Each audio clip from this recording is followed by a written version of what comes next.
Call the council meeting to order. Let us pray, please. Dear Lord, we just thank you for this time once again to come together and do the work for the city to make us a great city and keep us a great city. Lord, just ask for blessings on all the council members, all staff, everyone here tonight. Lord, bless this meeting in your name. Amen.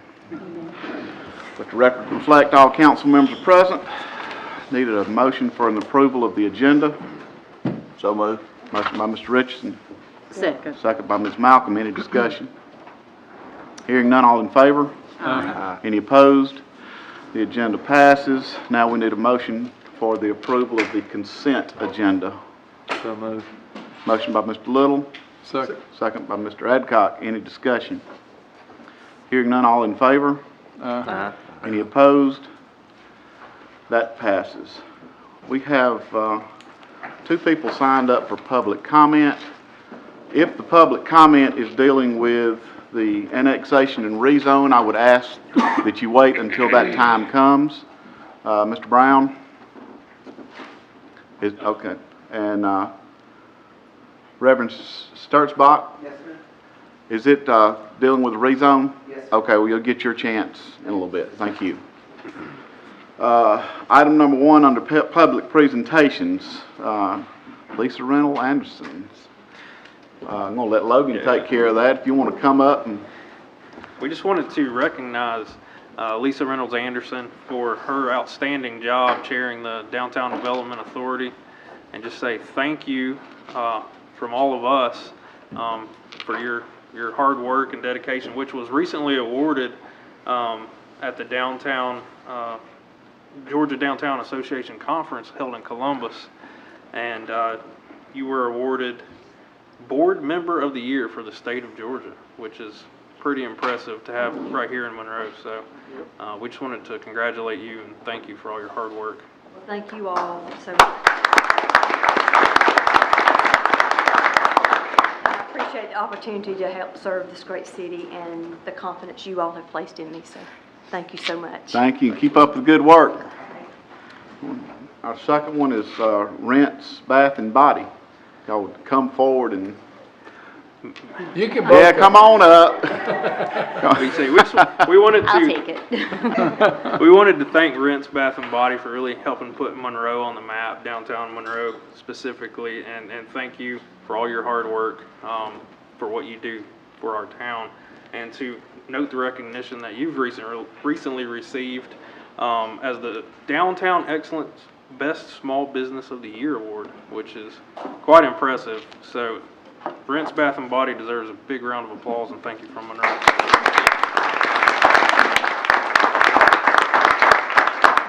And thank you for being an amazing place to have a small business. We certainly appreciate you. Leanne Walker, Main Street Coordinator. Yeah. Leanne Walker is our Main Street Coordinator. She's kind of our unsung hero for Main Street downtown. She does a lot of great work behind the scenes that really helps propel a lot of our businesses and gets the word out about how great downtown Monroe is. So we just want to thank you and congratulate you for getting your certification as a professional downtown development coordinator. Thank you very So, much. Good job. Thank you for allowing me to do what I love for my community. Thank you very much.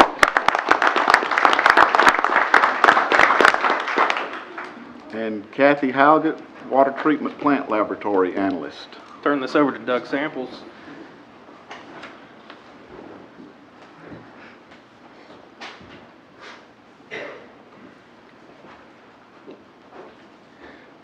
Kathy has been employed with the city with Monroe 15 years. She holds a degree in biology from Berry College. Kathy works as a laboratory analyst at the City of Monroe Water Treatment Plant. Recently, Kathy received a Lifetime Achievement Award from the Georgia Association of Water Professionals. Having been active with the GAWP for a total of 35 years, Kathy was awarded the Elizabeth McIntyre Award. The Elizabeth McIntyre Award is given to individuals for excellent achievement in the direct operations of water supply, water treatment, and/or water distribution systems. We just want to thank Kathy for her hard work and what she does here for the city and the achievement that she has accomplished.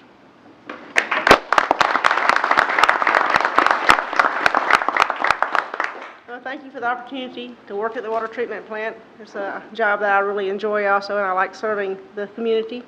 We have great water, and I've enjoyed very much the opportunity to be able to be a part of the Georgia Association of Water Professionals, and I thank you for that opportunity. Thank Thank you. you, Kathy. Just once again, appreciate Kathy for bringing us clean water every day. Don't know how much we just take that for granted. And Sadie and Leanne and Lisa, y'all just keep doing the good work. The concert was great. Great crowd this past Friday night, so thank y'all very much for all y'all do. Finance Department. Quickly, I want to give a big thanks to my finance department, specifically David Johns, Beth Thompson, and Debbie Crow, who helped us get the GFOA Distinguished Budget Presentation Award. It may sound boring, but really that is what puts all the numbers and the technical details together so that, you know, we can have a cohesive document that really tells the tale of what we do each and every day for the city of Monroe. So that was awarded nationally by GFOA, which is the Government Finance Officers Association. So thank all of you in the finance department, and you've got a good team of folks working in the background. Very good, very good.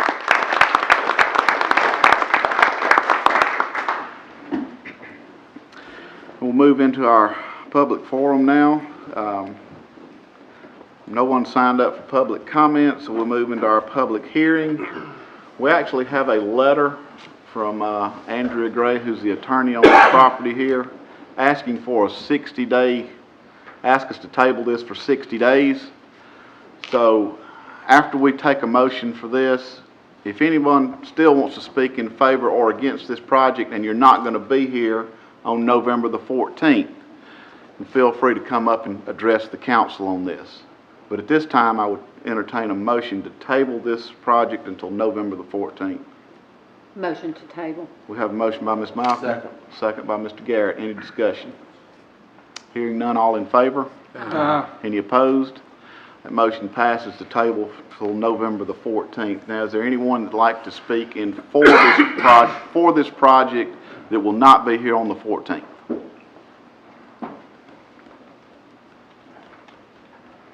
Okay, anyone like to speak against this project that will not be here on the 14th?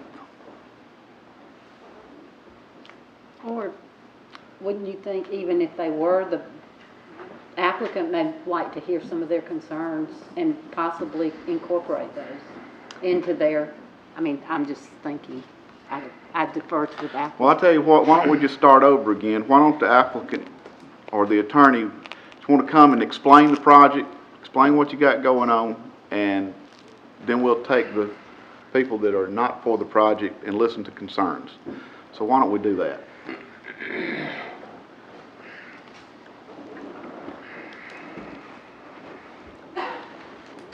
Good evening, Mayor and council members. My name is Andrea Gray. I'm the attorney representing Stone Creek Development. I actually had a short presentation, I'm not sure where Mike went, that might provide, where'd Mike go? We're pointing at things, I'm not sure what we're pointing at. I think we can find it.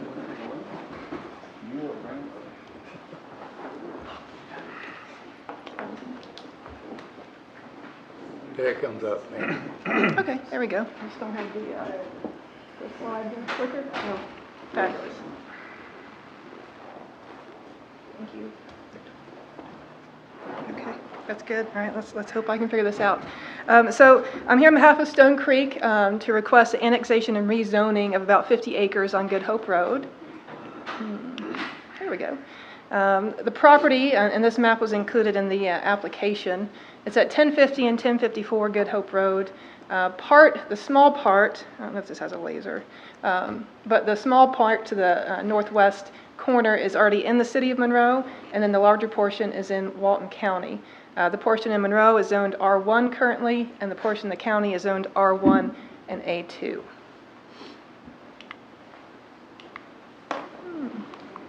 There we go. This is a preliminary site plan that you have all seen. It's proposing 138 high-quality homes, preserving the natural areas in the lakes, which are in the center of the property there. Would have interior sidewalks and street lights, two-car parking, and craftsman-style homes.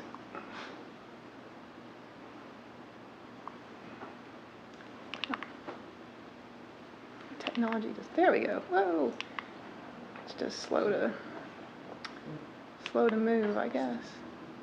What should I be pointing to? Where's the, I think it's frozen. Pointers don't work on TV. they don't? All right. There we go. The conditions that we've agreed to and were proposed by the Planning Commission is to limit the density to 3 houses per acre. That's the same density that is in the R1 designation. We're also have agreed to limit any vinyl siding just to the vinyl soffit.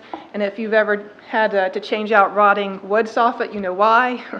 But the siding will be stucco wood siding or cement siding with stone and brick accents.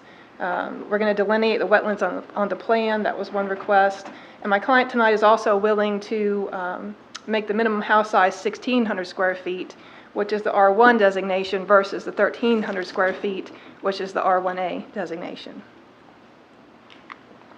The reason we're asking for R1A zoning, because you've heard me talk a lot about that a lot of these criteria fall within R1, is because when we do the site plan around the lake and the wetlands area, it really limits the ability to get the number of lots that he needs to get out of this property. And so the only reason we're going after R1A instead of R1 is flexibility of the lot sizes. So R1A allows for a minimum lot size of 7,500 square feet. And so our lots range from 7,500 to 21,000 square feet with an average of a little over 11,000 square feet.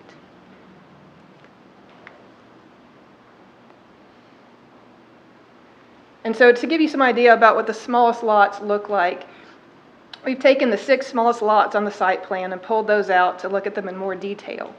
And they're all in the range of about 7,600 square feet. So those are the smallest ones. Of those, there's still about 32 feet minimum between the 2 houses. So for better or worse, you know, if your neighbor needed to borrow a cup of sugar, you couldn't just hand it to him through the window. There's a pretty big gap there between the 2. And you can see, pretty good size front and backyards, even on the smallest lots.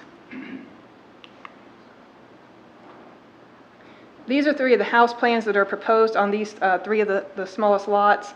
We've got the Richmond plan, which is a little over 1,900 square feet heated. That does not include the garage. Same on the Maple Cliff, 2,400 square feet. And then the Summit plan, which is a ranch, ranges between 1,700 and 2,000 square feet based on whether or not you do the bonus room. Oh, all kinds of crazy.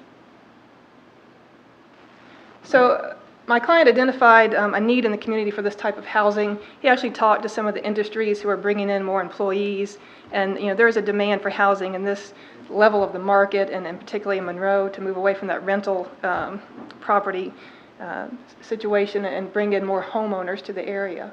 The staff, Monroe City staff, recommended approval of the project, and the Planning Commission approved it unanimously.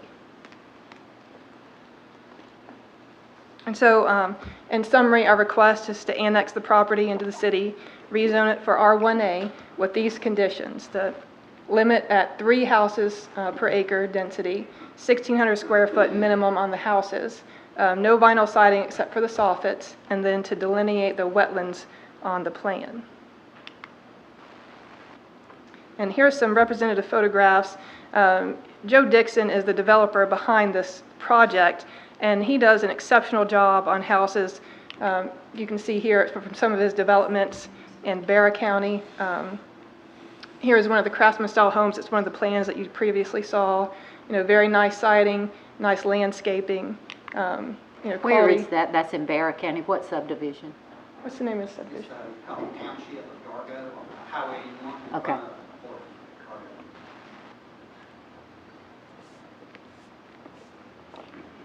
Oh, keeps going the wrong way.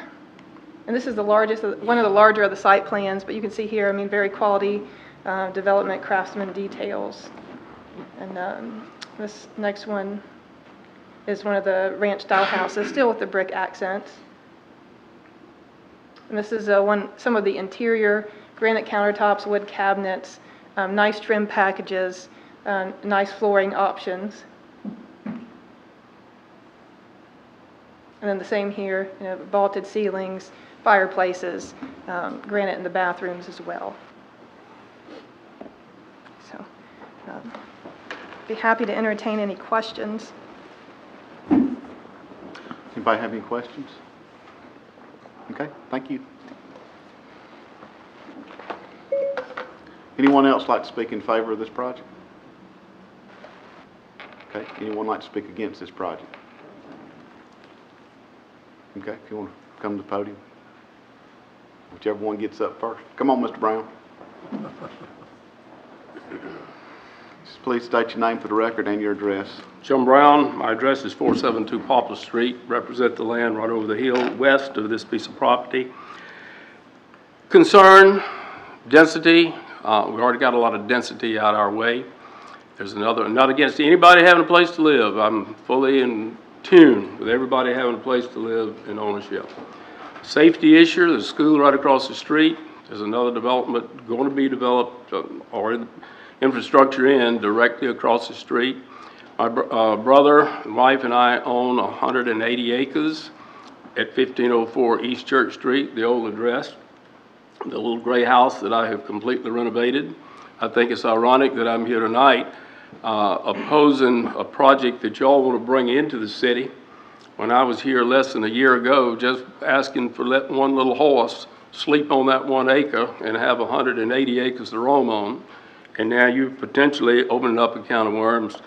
Potentially 550 or 60 people living out there on Church Street. I'm rural-minded. I'm an ag person. I have no intentions of selling our property. In 18 months, it'll be a 100-year-old centennial farm owned by the Garrett Brown family. Can't stop progress.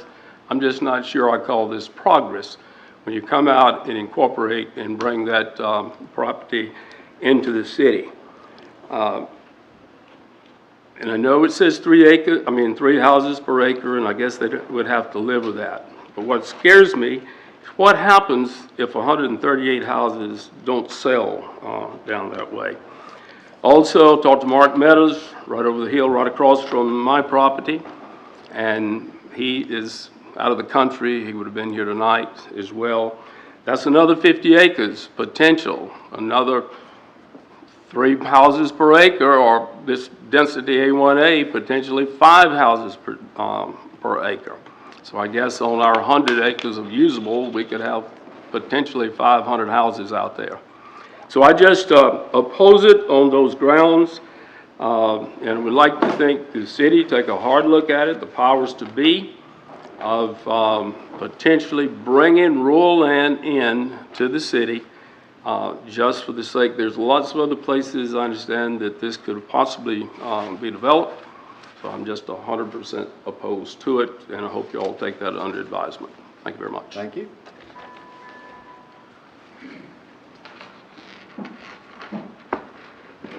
Good evening, I'm Reverend Jonathan Sturtzball. I live at 1090 Good Hope Road, which is right next door to what is going on.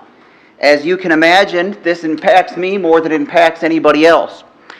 I'd like to thank you for the opportunity to be part of this community. 4 years ago, we moved from Atlanta to get away from traffic, overcrowding, poor schools, and decreasing property values. And as you can imagine, I sit here today wondering what this is going to do to my 38.5 acres, to my wetlands, to my hunting, to my business. It was just 2 months ago that I was here seeking an R1A permit for 6 Labrador dogs. It seems preposterous that 6 dogs would require the same permit as 138 houses, but so it is. And I'm a capitalist. I'm a small business owner. When I sought my permit, I didn't seek to move the city limit, and I didn't seek to affect the farming, the agriculture, and the community. I am the neighbor. This absolutely does some horrible things to my property values. The thing in Monroe that neighbors and community members are frustrated with is the low-income housing. And as we look at housing in Monroe, we would like to see Monroe come to the forefront. We would like to see the charm of this city continue to make movies. The traffic outside of the school is already bad. This would add 138 houses. This would add more children to the school numbers of a school that is already in not great standing. The wetlands on my property, the slightest little bit of soil erosion or anything, and I have friends on this side, over here, Brother Lee and Miss Vivian are dear friends of mine, so this is certainly not personal. Soil erosion would dramatically impact the best duck swamp in Walton County. Conservation, George Baker has conservation behind him, and both of these properties are currently in conservation. It would destroy that, it seems. Across the street, there's a development that is sitting, not developed. It's sitting there doing nothing. We as a community would love to see development that impacts and benefits Monroe. 138 houses seems extreme. If it were 20 houses, that would be understandable. 30 houses, that would be understandable. But 138 houses would absolutely decimate my property value. We have a real estate agent on. I have small children. From the plan that I saw tonight, they're giving bigger houses, which was wonderful. I like to see that the houses are being improved. I like to see that there are things they are trying to improve upon. The wetlands on that property were a concern to me as well. And the question that I have is 138 houses and people. What separates me, which is an agricultural, I'm a working farm. Just last week, I had a few pet pigs on my property that I have gotten rid of because of this thing coming in. We have dogs. Will neighbors be having dogs? What about fences? These are things that are very concerning to me. Hunters with high-powered rifles on my property. And I would like to just ask, is there a better way? I think we could find a better way. I'm not trying to can business. I am a capitalist. I love progress. And I want to see Monroe progress. And I want to be part of that. But I don't think this is the way. And I would humbly, politely, and very directly ask that we consider at least something that isn't 138 houses crammed together. Could we find a better way? And that's what I'm asking tonight. I want to thank you for your time. Thank you. Anyone else like to speak against this project? Okay, hearing none, we'll close that public forum and bring it back before the council on November the 14th. New business, we have an application for beer and wine package sales to market. That application is in order, Mayor. All right, is the business owner here? Okay. Business owner's here, application's in order, we entertain a motion. Motion. Motion for approval. Motion by Mr. Garrett. Second. Second by Mr. Adcock. Any discussion? Hearing none, all in favor? Any opposed? That passes. Item number 2 is property exchange agreement. Logan. Thank you, Mayor. What we have here tonight is a property exchange agreement with A4 Development, Rowell Family Partnership, LLP, and Still Family Realty. This is for some parcels of land up at the end of Charlotte and Rowell Boulevard where we had a realignment of Double Springs Church Road, whereby sections of roadbed and right-of-way were retained by the city. Ultimately, what we're trying to do is square up some of these parcels in exchange with Mr. Rowell and his partners so that it can be a viable commercial section of land up there off Charlotte Rowell Boulevard and Highway 11. In order to do this, we wish to exchange 1.136 acres for the city's 1.339 acres.